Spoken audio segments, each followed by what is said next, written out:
আসসালামু আলাইকুম। পুকুরে মাছ ছাড়ার পর সবচেয়ে আতঙ্কগ্রস্ত দিন ছিল এটি। আসলে পেঁপে গাছের পানি উঠে সবগুলা গাছ মারা যাওয়ার পর এখন ভারী বৃষ্টি দেখলে খুব আতঙ্কিত হয়ে পড়ে। অন্যান্য বছরের তুলনায় এবছর মনে হইতেছে বৃষ্টির পরিমাণ বেশি। আসলে যখনই বাড়িতে ফোন দিই তখনই বলে বৃষ্টি হইতেছে। বৃষ্টি মোটামুটি সারা দেশে হইতেছে, কিন্তু ময়মনসিংহে মাঝে মাঝে দেখি সবকিছু ডুবে গেছে। এসব দেখার পর তখন আমি আরো ভয়ে আতঙ্কিত হয়ে পড়ি। যদিও পুকুরের পার এবছর উঁচু করা হয়েছে অনেকটাই, কিন্তু উঁচু করা হওয়ার পরেও যেহেতু আমি পুকুর খনন করার সময় বাড়িতে ছিলাম না, তখন পুকুরের পূর্ব এবং পশ্চিম পারে কিছু কিছু জায়গায় দুর্বল দেখা যাচ্ছে। এই জায়গাটা কিছু কিছু জায়গায় দেখা যাচ্ছে যে অনেকটা নিচু হয়ে আছে। মূলত আমার চিন্তার কারণ হলো এই দুইটা জায়গায়। আসলে পুকুরে পার বাঁধানোর সময় আমি বাড়িতে ছিলাম না। ঢাকা থেকে এসব বিষয় সরাসরি মনিটরিং করাটাও অনেকটাই কঠিন। এদিকে পুকুরে পার বাঁধানোর পর পুকুর সাধারণত কিছুটা ডেবে যায়, এর কারণেও কিছুটা নিচু হয়েছে। আর যাই হোক, অনেক অনেক দুঃসংবাদের পরেও একটা সবচেয়ে ভালো খবর হচ্ছে সময় মতো আমি বাড়িতে থাকতে পারছি। মূলত আমি বাড়িতে না থাকতে পারলে খুবই আতঙ্কগ্রস্ত থাকতাম, এমন দেখা গেছে আমার ঘুমই হইতো না। বাড়িতে আসলে সাধারণত আমি রাতে আসি, প্রয়োজন হলে রাতে পুকুর পাড়ে চলে যায়। আর যদি রাতে যেতে না পারে তাহলে পরের দিন সকালবেলা ঘুম থেকে উঠে সরাসরি পুকুর পাড়ে। এবার পুকুরে পাড়ে গিয়ে দেখি আশপাশে সব তলিয়ে গেছে, আর পুকুরে পানি টইটুম্বুর। মূলত আপনারা এখন যে পানিটা দেখছেন এটা কয়েকদিন আগের বৃষ্টির পানি। আসলে কয়েকদিন আগে বৃষ্টি হয়ে আশপাশ সব তলিয়ে গেছিল, এখন কিছুটা কমছে। দেখা গেছে আমি প্রায় দেখলাম মোটামুটি 1 ফুটের মতো পানি কমে গেছে। পানি কমে গেলেও পুকুরের পার ছুঁই ছুঁই অবস্থা। এর মধ্যে আবার অনবরত বৃষ্টি চলছেই।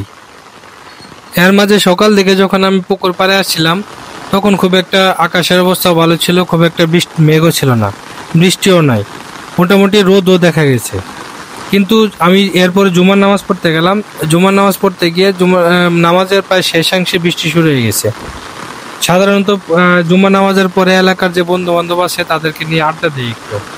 যেহেতু আমাদের এই মহল্লা সবাই একটা মসজিদে সবাই নামাজ পড়ে, আর ছোটবেলার বন্ধুরা সবাই একসাথেই থাকে, তো যার কারণে এখানেই সবার সাথে দেখা হয়। আর সারা সপ্তাহ কাজ করার পর এই শুক্রবারের এই দিনটাতে আমরা একসাথে মিলিত হয়ে বসে আড্ডা দিই। সাধারণত নামাজের পরে একটু আড্ডা দিই সবাই আশপাশে বসে, কিন্তু বৃষ্টির কারণে সবাই আসে নাই। যাই আমরা কয়েকজন ছিলাম বসে আড্ডা দিতেছি, হঠাৎ করে খেয়াল করলাম যে আসলে আমার যে পুকুরের যে অবস্থা দেখলাম, ঘন্টাখানেক বৃষ্টি হলে হয়তো বা আমার পুকুর তলে যাবে।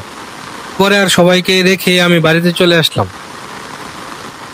বাড়িতে এসে বুঝতে পারছি যে আমার এই গোসল করার পর আবার পুকুরে নামতে হবে, কারণ বৃষ্টির যে অবস্থা, মাছ ঠেকাইতে হলে কোনো নেট বা কোনো একটা কিছু দিয়ে আমার এই মাছটাকে আটকাতেই হবে। এরপর দুপুরে খাওয়া দাওয়া করতে বসলাম। আসলে পুকুরে একবার নামলে কখন উঠতে পারে এটার কোনো নামগন্ধ নাই, তাই চিন্তা করলাম খাওয়া দাওয়া করে একবারে পুকুরে যাব। এরপর খাওয়া দাওয়া করার সময় চিন্তা করতেছিলাম আসলে আমি কি নেট দিয়ে বেড়া দিব। আমার তো তেমন কোনো একটা রিসোর্স নাই, কারণ আমার ওইরকম কোনো প্রিপারেশনও ছিল না। পরে চিন্তা করতেছিলাম ছাগলের যে আমার শেডটা ছিল, ওই শেডের নিচে দিয়ে আমি অল্প একটু নেট দিয়ে বেড়া দিয়েছিলাম, যাতে মুরগি ভিতরে না ঢোকে। পরে বিষয়টা আম্মার সাথে শেয়ার করলাম। আম্মা পরে হঠাৎ করে বলে উঠলো যে নেট তো বাড়িতেই আছে। আসলে গত 3-4 বছর আগে যখন আমার ছাগল আর গরুর খামার ছিল, তখন আমি কিছু নেট কিনে রাখছিলাম। এটা মূলত ঘাস খেতের মধ্যে বেড়া দেওয়ার জন্য। পরে ওই নেটগুলো নিয়ে আসলাম পুকুর পাড়ে নিয়ে এসে দেখি অবস্থা খুবই খারাপ, পুকুরে আশপাশ সব ডুবে যেতেছে। এরপর পুকুরে যখন নেট দিতে গেছি দেখি খুঁটি নাই। পরে আমার যে পেঁপে গাছের যে খুঁটিগুলো ছিল, ওইটাকে আমি কয়েকদিন আগে পরিকল্পনা করছিলাম যে খুঁটিগুলো নিয়ে আমি পুকুরের মধ্যে ডুবাই রাখবো, যাতে পরবর্তীতে এইটাকে আবার ব্যবহার করা যায়। কারণ পানিতে বৃষ্টিতে ভিজে আবার যদি রোদে শুকায় এরকম অবস্থায় থাকলে, উপরে থাকলে অনেক সময় বাঁশগুলো নষ্ট হয়ে যায়। যার কারণে আমি এটাই চিন্তা করছিলাম যে নিচে আমি পুকুরের ভিতরে এই বাঁশগুলাকে ডুবাই রাখবো, যাতে পরবর্তীতে আমি যখন আবার পেঁপের বাগান করব এটাকে আমি আবার ব্যবহার করতে পারি। এরপর পেঁপে বাগান থেকে সবগুলা খুঁটি তুলে নিয়ে এসে পুকুরে ফেলে দিই। আর আমার যে নেট আছে এই নেট দিয়ে পুরা পুকুরের যে পার আছে সেটাই আমি বেড়া দিতে পারবো। কিন্তু এতটুকু আমি মানে খরচ করব না, অল্প একটু নেট আমার এখানে 4 ফুটি যে নেটটা আছে এই নেটটা সাধারণত আমি ব্যবহার করব। এটার দুই ভাগ করে দুই পারে আপাতত দিব। আর হচ্ছে যে বাকি যে নেটটা আছে ওই নেটটা আমি পুকুরের পাড়ের উপরের অংশে কাজে লাগাবো। আসলে পুকুরের পাড়ে আমার একটা পরিকল্পনা আছে পেঁপে গাছ লাগানোর জন্য।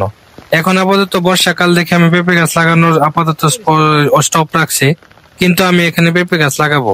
আশেপাশে মোটামুটি প্রায় 60-70টা মতো পেঁপে গাছ লাগানোর মতো অবস্থা আছে আমার। তাই চিন্তা করছি পুকুরের পাড়ের যে উপরের অংশ আছে উপরের অংশের মধ্যে বাকি নেটটা আমি দিয়ে বেড়া দিব আর কি। এরপর পুকুরে নামলাম এবং আস্তে আস্তে পুরো দুই পাশেই বেড়া দেওয়ার ব্যবস্থা করলাম। এরপরে একটা জিনিস খেয়াল করলাম যে পুকুরে যে পূর্ব সাইডটা আছে পূর্ব সাইডের একদম গোড়ার দিকে আমার একটু প্রথম দিক থেকে একটু সমস্যা ছিল, যে এই দিকের হচ্ছে যে মাটিটা একটু ঢেলে পড়তেছিল। আমরা যখন পুকুর খনন করি তখন এই সমস্যাটা ছিল। এর পরবর্তীতে আমি যখন এখন ওইখানে গেলাম, ওই সাইডটাতে গেলাম, দেখি ওইটা আসলে এখনো ঢলে পড়তেছে। ওই পাশটা ঢলে পড়া আরেকটা কারণও আছে। এখন যেহেতু ক্ষেতের মধ্যে কোনো ধান বা কোনো ফসল নাই, যার কারণে অনেকে গরু ছাগল এগুলো ছেড়ে রাখে মাঠের মধ্যে। মাঠের মধ্যে ছেড়ে রাখলে এগুলো সব আমার পুকুরে পার দিয়ে এসে আমার বাগানে চলে আসে। যেহেতু ওই পাশে আশেপাশে কোথাও ঘাস নাই, আর আমার বাগানটাতে যেহেতু পেঁপে গাছ নাই, সব এখন যত্ন হয় না, ঘাসে ভরে গেছে, সব গরু ছাগল আমার এই ঘাসের ক্ষেতের মধ্যে চলে আসে। ছাগল আসলে খুব একটা সমস্যা হতো না, কিন্তু গরু আসলে হচ্ছে সমস্যা। আমাদের যেহেতু কাঁচাটা পুকুরের পাড়টা একদম কাঁচা, একদম নতুন মাটি, এখানে যদি বড় বড় গরু চলে আসে, গরু চলে আসলে আমি এখানে আর পুকুরের পা টিকে রাখতে পারবো না। অনেক জায়গায় দেখতেছি পা ঢলে পড়তেছে, আর এই পাশটাতে এমনি দুর্বল, তারপরে আবার পুকুরের দিয়ে পাড় দিয়ে দেখা গেছে গরু আসে, যার কারণে এটা ঢলে পড়তেছে আরো দ্রুত। এরপর চিন্তা করলাম আসলে পুকুরের পার বাঁচাইতে হলে আমার আসলে গরু ঠেকাইতে হবে। গরু কিভাবে ঠেকাবো? গরু ঠেকানোর একটা ওয়ে হচ্ছে যে এখানে একটা বড় আড়াআড়ি বেড়া দিতে হবে। পরবর্তীতে চিন্তা করলাম যে আমার যে বাকি যে বাঁশগুলো আছে এইখানে বেড়া দিয়ে আমার পুকুরে মাছ আটকানোর জন্য বেড়া দেওয়ার পর বাকি বাঁশগুলো যে আছে এটা দিয়ে আমি এখানে একটা বেড়া দিব। পরবর্তীতে এখানে আমি মূলত একদম আড়াআড়ি ভাবে একটা বেড়া দিলাম, যাতে পুকুরের পাড় দিয়ে কোনো গরু ঢুকতে না পারে। ওই পাশটাতে পূর্ব পাশের একাংশ ওয়াল করা আছে, তো ওই পাশ দিয়ে গরু আসার সম্ভাবনা কম। তাই আমি এই পাশটাতে একটা বেড়া দিয়ে দিলাম, যাতে গরু পুকুরের পাড় দিয়ে আসতে না পারে। এভাবে কাজ করতে করতে অনেকক্ষণ পরে প্রায় 5:30টার দিকে মোটামুটি আকাশ পরিষ্কার হয়ে রোদ উঠে গেছে। পরে খেয়াল করে দেখলাম যে আমার চাচাতো ভাই আসছে, এখানে সে হচ্ছে জাল পাতছে আর কি। মূলত এখানে আমাদের যে ক্ষেতগুলা যে আছে এগুলা পানি ভরে গেছে। একটা সময় প্রচুর পরিমাণে মাছ পাওয়া যাইতো এইসব জায়গায়, বিভিন্ন জাল পাতা হইতো, কিন্তু এখন আর আসলে ওইরকম কেউ জাল পাতেও না, মাছও খুব একটা পাওয়া যায় না। তারপরে আমার চাচাতো ভাই, তার একটা মনে ইচ্ছা, আমি দেখছি যে তার খুব শখ, যে মাছ ধরার একটা শখ আছে, যার কারণে সে মাঝে মধ্যে মাছ ধরে আর কি। তো সে এখানে একটা চায়না দুয়ারি যে জাল আছে এই জালটা সে পেতে রাখছে। পরে আমি দেখলাম যে যেহেতু একটু সুযোগ আছে, আমিও ট্রাই করে দেখি যে মাছ ধরা যায় কিনা। পরে আমি ওইখানে গেলাম, গিয়ে পরে আমি তার সাথে হেল্প করলাম মাছ ধরার জন্য। পরে যাই দেখি যে ওইখানে আসলে খুব একটা মাছ নাই, একদমই ফাঁকা জাল। পুরা জালটা তুলে দেখে একবারে হয়তোবা 7-8টার মতো খলসা মাছ আছে, আর 2-1টা মতো পুঁটি মাছ আছে, আর কোনো মাছ নাই। তবে একটা সময় এখানে প্রচুর পরিমাণে মাছ হইতো। এগুলো আমরা ছোট সময় না, ঠিক কিছুদিন আগেও দেখা গেছে 2-4-10 বছর আগেও আমরা এখানে মাছ মারছি। আমার চাচাতো ভাই এখনো মাঝে মধ্যে সে বিভিন্ন জাল পাতে আর কি, জাল পাতে মাছ ধরার চেষ্টা করে। এরপর সব কাজ শেষ করে পরবর্তীতে আমি গেলাম পুকুর পাড়ে। আবার যাওয়ার পরে একটু চিন্তা করলাম একটু নিজেকে রিক্রিয়েশনের জন্য একটু লাফালাফি করি। পরে এরকম ছোটবেলার মতো কিছুক্ষণ লাফালাফি করে আমার কাজ আজকের মতো শেষ করলাম।